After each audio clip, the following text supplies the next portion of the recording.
Second, Idol Mercy. Second. Ang cute nila. Ayan na, sa Idol Juliet.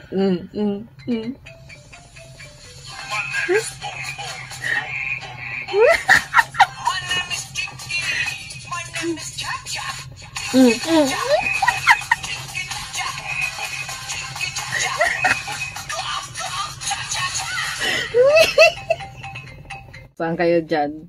Kaya nga, marami nagmamahal sa kanila dahil nga, hindi lang sila singer, magaling din silang dancer, kahit na paano. Pero si Idol Mercy talaga magaling magsamayaw sa kanilang tatlo, no? Pero ang ganda pa rin ng combination nila sa kanilang pagsasayaw, diba? Tapos, magaling din sila magpapatawa.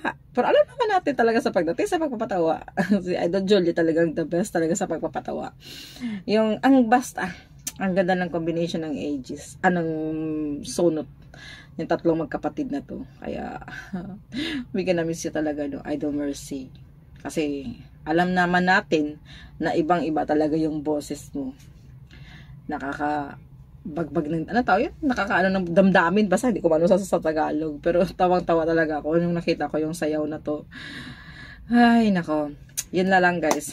Sana malapit na pala yung malapit na yung ang concert nila February 1 and 2. Abangan nyo yan. Sa mga Pilipinas dyan, sana manood kayo, no, ng kanilang concert. Pila support din natin sa Aegis.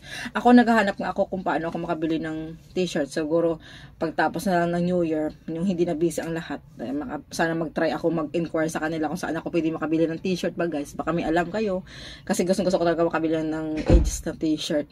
Pag uwi ko ng Pilipinas pa naman, kasi mamigay tayo din ng Aegis na t-shirt. At yun lang, guys, no, kasi syempre idol natin yung Aegis, diba? At marami din nagsusuporta din sa akin dito dahil sa Aegis din. Kaya thank you so much sa lahat ng supporters ng Aegis at nagsupport din sa akin dito. Maraming salamat sa inyo. Merry Christmas and Happy New Year, everyone. Bye!